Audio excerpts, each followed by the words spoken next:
দেখছেন রূপান্তর television. 18 April 2025 Demra থানা যুবদলের সাবেক যুগ্ম আহ্বায়ক মোহাম্মদ হাবিবুর রহমান প্রধানের অকাল মৃত্যুতে ডেমরা থানা বিএনপি দোয়া ও স্মরণ সভার আয়োজন করে।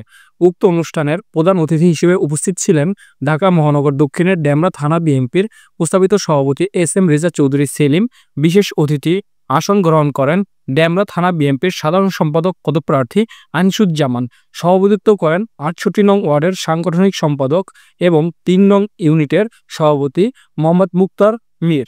এছাড়াও আরও উপস্থিত ছিলেন 68 নং ওয়ার্ডের সাধারণ সম্পাদক মোহাম্মদ জাকির হোসেন, 3 নং ইউনিট বিএনপির সাংগঠনিক সম্পাদক মোহাম্মদ সুলেমান হোসেন সামাদ, 1 নং ইউনিটের সভাপতি খোরশেদ আলম, সাধারণ সম্পাদক মনির হোসেন পোদ্দার, 2 নং ইউনিটের সভাপতি নূর হোসেন মীর। এছাড়াও বিএনপির বিভিন্ন অঙ্গ সংগঠনের নেতাকর্মীরা।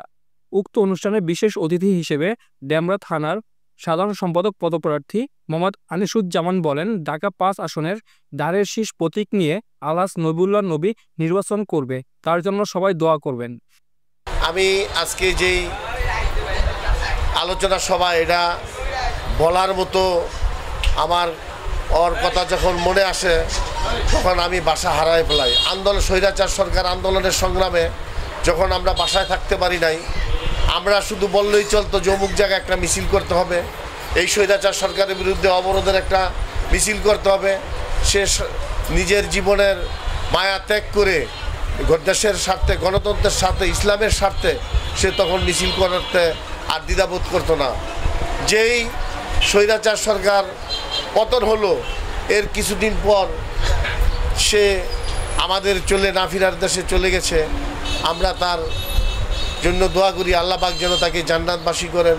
আর মহানগর দক্ষিণ বিএনপির সিনিয়র যুগ্ম আহ্বায়ক এবং ঢাকা 5 আসনের জনতার এমপি আলহাজ নবিউল্লাহ নবী ভাই ধানের শীষ মার্কা নিয়ে 2018 সালে নির্বাচন করেছিলেন। 2 ঘন্টার ব্যবধানে 69,000 ভোট পেয়ে পরাজিত হয়ে সারা বাংলাদেশের চমক সৃষ্টি করেছিলেন। উনি আগামীতে ধানের শীষ মার্কা নিয়ে নির্বাচন করবেন।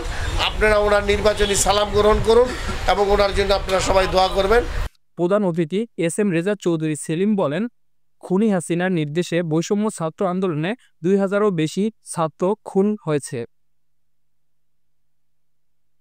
আপনারা জানেন, খুনি ফ্যাসিস্ট স্বৈরাচারী হাসিনা এই দেশে ভারতের সহযোগিতায় এই দেশের শাসন ক্ষমতায় থেকে বাংলাদেশের জাতীয়তাবাদী দলের নেতা কর্মী সহ ইসলাম প্রিয় মানুষদেরকে কিভাবে গুম খুন অত্যাচার নিপীড়ন নির্যাতন করেছিল। আজকে একটি রক্তস্নাত অধ্যায়ের মাধ্যমে খুনি স্বৈরাচারী হাসিনা আজকে পালিয়ে গিয়েছে। আজকে যখন একটি সুন্দর পরিবেশে হাবিবের উপস্থিতি যখন দরকার ছিল, তখন আজকে হাবিব আমাদের ছেড়ে না ফেরার দেশে চলে গেছে।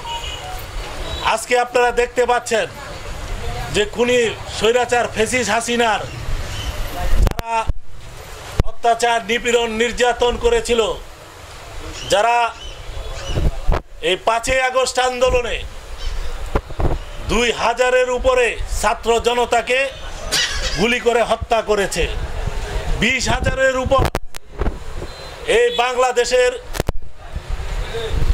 জনগণকে যারা আন্দোলন সংগ্রামে ছিল তাদেরকে পঙ্গুত্ব করেছে।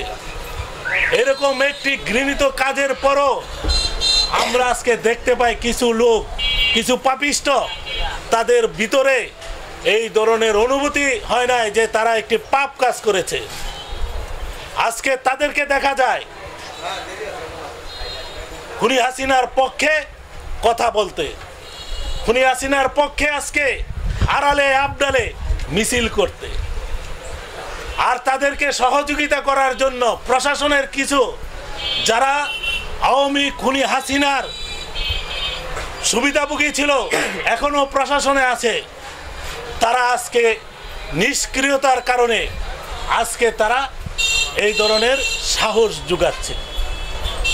আজকে তাদের ভিতরে সে অনুশোচনাই নাই, সে অনুশোচনা নাই। এই ধরনের একটা ঘৃণিত দল যা সারা পৃথিবীর মধ্যে একটা নিকৃষ্টতম স্বৈরাচারী শাসক হিসাবে গত কয়েকদিন আগে প্রকাশিত হয়েছে। বাংলাদেশের সারা ওয়ার্ল্ডের মধ্যে, পৃথিবীর মধ্যে সবচাইতে ঘৃণিত শাসক খুনি স্বৈরাচারী হাসিনা প্রকাশিত হয়েছে। আপনি যদি আমাদের এই ভিডিওটি ফেসবুক থেকে দেখে থাকেন তাহলে অবশ্যই লাইক, কমেন্ট ও শেয়ার করতে ভুলবেন না। আর যদি ইউটিউব থেকে দেখে থাকেন তাহলে অবশ্যই সাবস্ক্রাইব করে বেল বাটনটি বাজিয়ে দিন। এরকম আরো নিত্য নতুন নিউজ পেতে আমাদের সাথে থাকুন।